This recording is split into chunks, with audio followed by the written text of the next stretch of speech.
तेजी से अपने पैर पसारती हुई नजर आ रही है।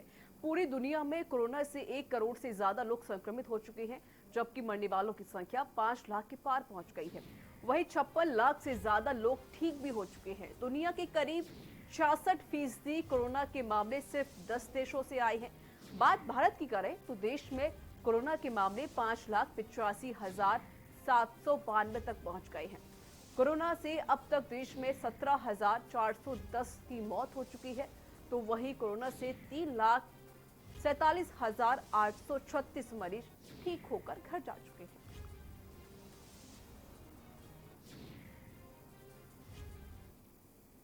चारधाम यात्रा पर जारी ऊहापोह अब खत्म हो गई है।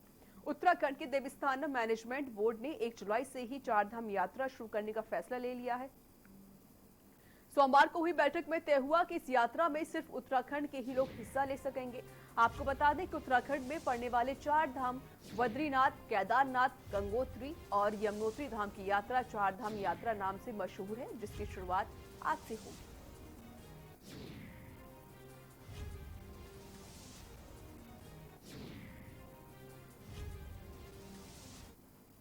देहरादून नगर निगम क्षेत्र गढ़ी कैंट और कलेट में टाउन छावनी परिषद के सभी धार्मिक स्थल, मॉल और रेस्टोरेंट 90 दिन बाद आज से सुबह 7 से रात 8 बजे तक खुलेंगे। हालांकि मौजूदा स्थिति को देखते हुए प्रशासन ने सभी होटल्स नहीं खोलने का निर्णय लिया है और वहीं बार की सुविधा वाले रेस्टोरेंट में बार बंद रहेंगे। इस दौरान 2 गज की दूरी और मास्क अनिवार्य रहेगा। वहीं कंटेनमेंट जोन में मौजूदा धार्मिक स्थल, होटल्स और मॉल बंद रहेंगे। जिलाधिकारी ने मंगलवार को इसके आदेश भी जारी कर दिए हैं।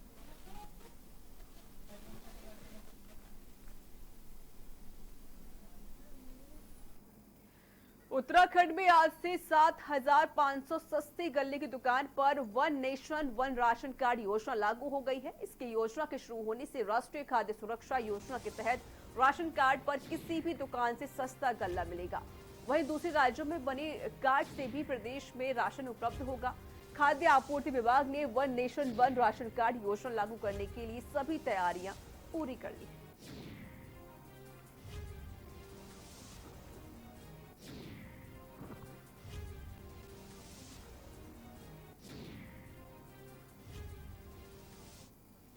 पीएम मोदी के संबोधन पर उत्तराखंड के मुख्यमंत्री त्रिवेंद्र सिंह रावत ने कहा कि देश की जनता के हित में लगातार फैसले लिए जा रहे हैं, चाहे वो संकट काल हो या फिर कोई और समय हो।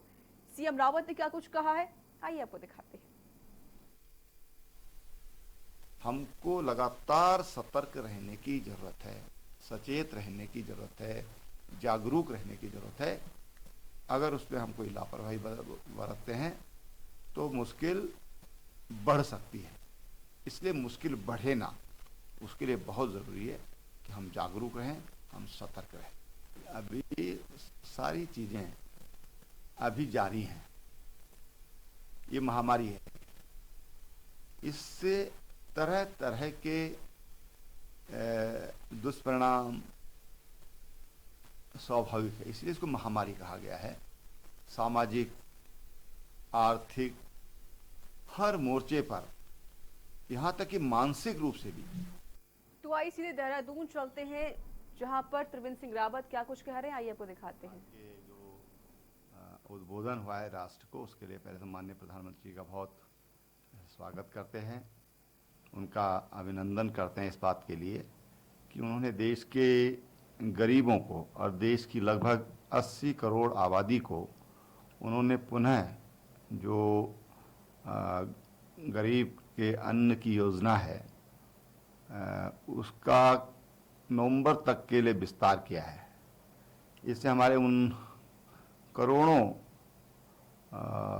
मजदूर भाइयों का, उनके परिवार का और तमाम वो लोग जो आज कोरोना के कारण अपनी नौकरी छोड़कर अपने घरों की ओर गए हैं, उनके लिए एक बहुत बड़ी राहत भरी खबर भी है और उनकी आजीविका के लिए, जो परिवार के लिए, घर के लिए या जीवन के लिए जो आवश्यक वस्तु है कि उसको 2 समय का खाने को अनाज मिल जाए, उसकी पूर्ति आज माननीय प्रधानमंत्री जी ने की है, उसकी उद्घोषणा उन्होंने आज की है उसके लिए माननीय प्रधानमंत्री जी को जितनी बधाई दी जाए मैं समझता हूँ कि वो बहुत कम होगी। प्रधानमंत्री जी निरंतर देश की आम जनता की ओर उनकी निगाहें हैं, उनकी समस्याओं को समझ रहे हैं, उनकी आवश्यकताओं को समझ रहे हैं और उसको पूरा करने का काम कर रहे हैं। जैसे कल से अनलॉक 2 शुरू हो जाएगा, तो आप किस तरह की छूट और देने जा रहे हैं पूरे प्रदेश वालों, क्योंकि पूरा प्रदेश आपकी तरफ नजर गड़ाए बैठा है? देखिए, हमारे तो राज्य में लगभग काफ़ी छूट है और यात्रा भी जो हमारे 4 धाम की यात्रा है उसको हमने प्रदेशवासियों के लिए खोला है। जो हमारे पर्यटन है, जो होटल व्यवसायी हैं और जो पर्यटक जो यहाँ पर आना चाहते हैं उसके लिए भी उनके लिए रास्ता खोला है कि लोग यहाँ पर आ सकते हैं, होटलों में ठहर सकते हैं। उसकी एक समय सीमा निर्धारित की है और 48 घंटे का पहले का उनका अगर कोविड टेस्ट है और वो नेगेटिव आया है तो वो सभी लोग उत्तराखंड में आ सकते हैं और हमारे होटलों में रह सकते हैं। हमारे होटल उनके स्वागत के लिए तैयार हैं। होटल वालों का अनुरोध था तो उसको हमने पूरा किया है और अभी उत्तराखंड राज्य के लिए हमने खोला है। मैं समझता हूँ कि कुछ दिन के बाद हम इस पर और विचार कर सकते हैं। इंटर स्टेट तो हमने खोला है सर, जो अंतर्राज्यीय है और जो बाहर से आने वाले हैं उनको हम कब तक? देखिए, पर्यटकों के लिए तो हमने सभी को खोल दिया है, सभी यहाँ पर आ सकते हैं बशर्ते कि उनका कोविड टेस्ट ये 48 घंटे के अंदर अंदर हुआ हो तो यहाँ पर आ सकते हैं, यहाँ पर रह सकते हैं और उनको किसी तरह की तकलीफ न हो ये हम उनकी चिंता करेंगे। अगर हम कोविड-19 की बात करें, हमारे प्रदेश की स्थिति किस तरह से देखते हैं आप, क्योंकि जिस हिसाब से आंकड़े बढ़े थे और अब हम किस स्टेज पर हैं? देखिए, ये पूरी संभावना थी जो आंकड़े बढ़े हैं और हमको ये लगता था कि एक समय पीरियड ऐसा आएगा जब हमारे जितने भी लोग बाहर से आ रहे हैं इनका जब टोटल टेस्ट होगा एक बार ये बढ़ेगा, ग्राफ निश्चित रूप से बढ़ेगा, उसकी हमको परिकल्पना थी।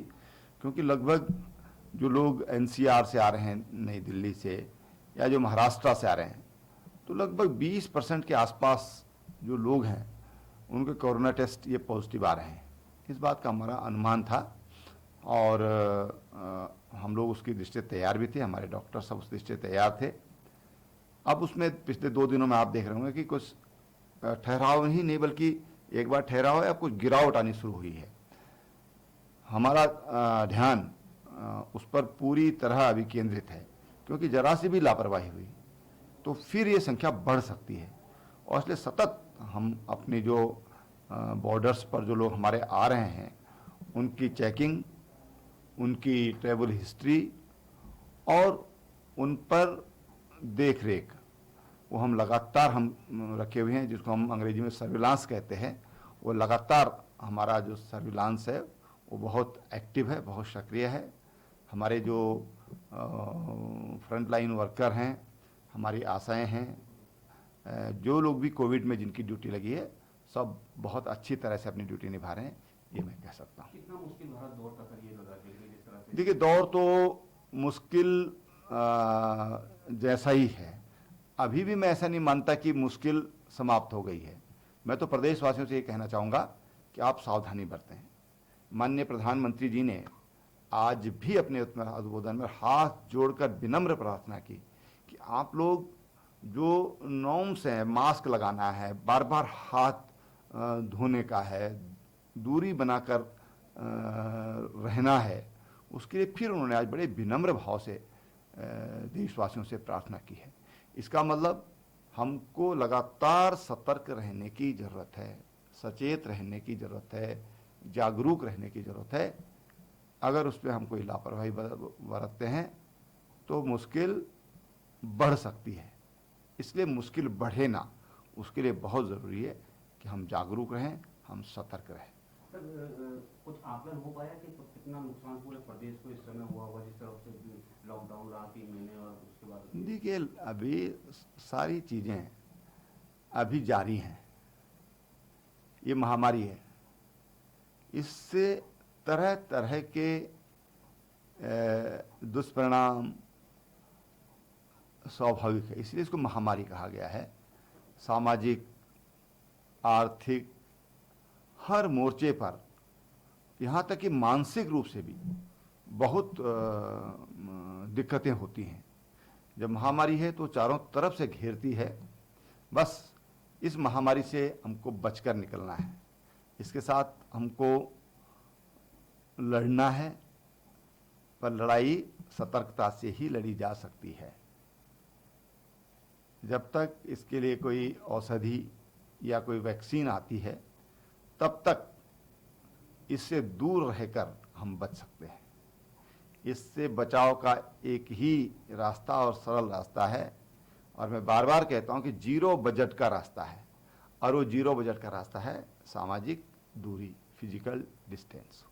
तो मेरा एक सवाल ये है कि लगातार महंगाई और पेट्रोल डीजल की वृद्धि के खिलाफ कांग्रेस सड़कों पर है। आज भी कल हरीश रावत धरने में बैठे, उनके खिलाफ मुकदमा हुआ तो उसको काफी देखकर उन्होंने कहा कि सरकार जो बेवजह मुकदमे ठोक रही है। देखिए, हरीश रावत जी हों चाहे कोई भी पॉलिटिकल व्यक्ति हो, उनको बहुत सावधान रहना चाहिए, क्योंकि पब्लिक देखती है, पब्लिक सब समझती है।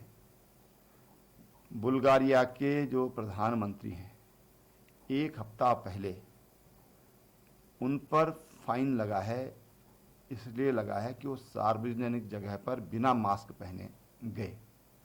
हमारे देश में गुजरात में एक मंत्री पर, ईश्वर सिंह नाम है उनका, उन पर फाइन लगा है क्योंकि उन्होंने जो मास्क लगाकर उनको सार्वजनिक स्थान पर जाना चाहिए था वो नहीं गए थे। माननीय प्रधानमंत्री जी ने आज भी कहा कि नियम कायदे सबके लिए हैं, चाहे देश के प्रधानमंत्री हैं, चाहे साधारण व्यक्ति हैं, या कोई भी है। और इसलिए मैं हरीश रावत जी जैसे वरिष्ठ नेता से यही प्रार्थना करूंगा कि रावत जी कृपया ऐसा न करें, इससे कोई फायदा होने वाला नहीं। राजनीति करने के लिए बहुत वक्त मिलेगा, बाद में कर लेंगे। इस समय हमारी ताकत कोविड से लड़ने के लिए लगनी चाहिए। ठीक है। रावत को सुन रहे थे, उन्होंने कहा कि जिस तरीके से लगातार कोविड-19 के पेशेंट बढ़ते जा रहे हैं, बहुत चिंता का विषय हो चुके हैं, लेकिन उन्होंने विपक्ष पर भी निशाना साधा है। और यहाँ वक्त एक छोटे से ब्रेक का हो चला है। ब्रेक के बाद जल्द हाजिर होंगे।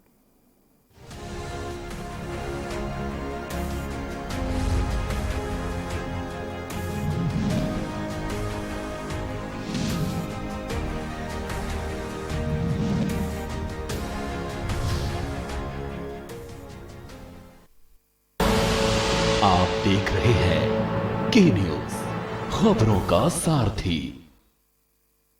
राम की जिंदगी को थोड़ा पढ़ भी लीजिए। आप मुद्दे से भटक रहे हैं। सब बोलेंगे, सबकी सुनेंगे, अनुशासन के साथ सवालों की झड़ी।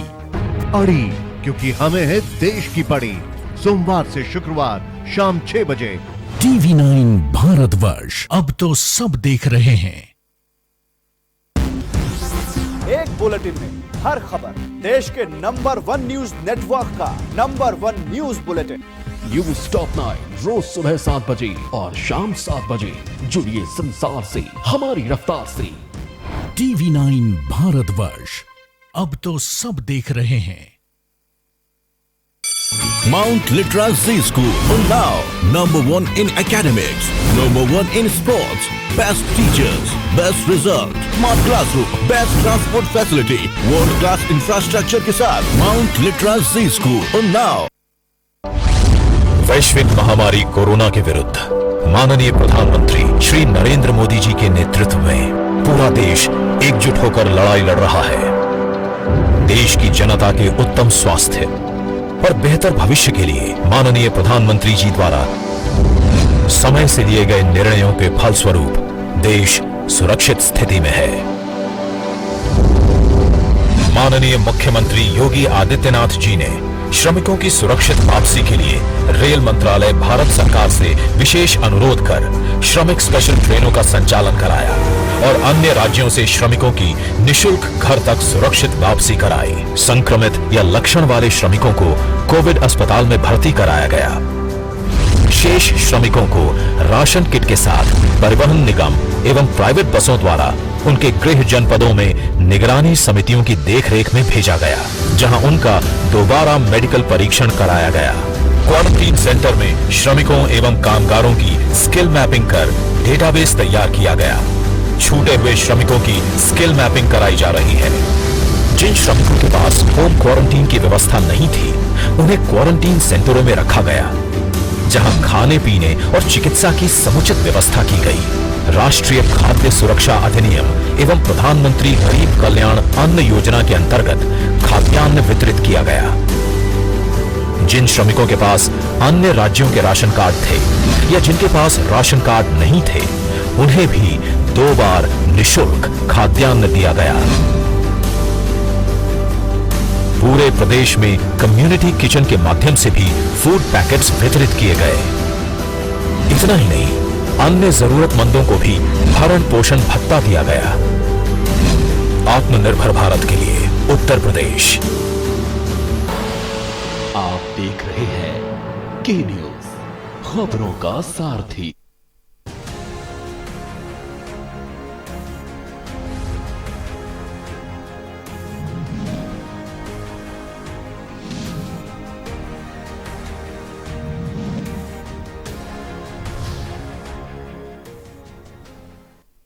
ब्रेक के बाद स्वागत है। खबरों में आगे बढ़ते हैं। दिनों दिन बढ़ते पेट्रोल डीजल के दामों को लेकर उत्तराखंड कांग्रेस अब पूरी तरीके से मुखर हो गई है।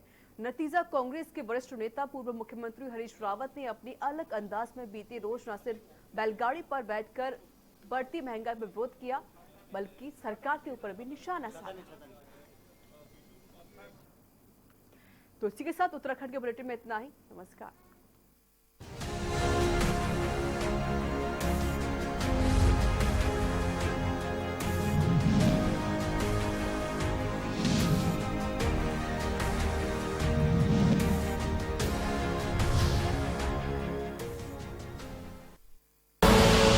आप देख रहे हैं के न्यूज, खबरों का सारथी। कोरोना संकट के पल पल की अपडेट आप तक पहुंचा रहे हैं 100 कोरोना योद्धा। जुनेद अहमद, संजय विश्वकर्मा, आमिर रजा, मोहित कश्यप, मुकेश कुमार, संदीप शर्मा।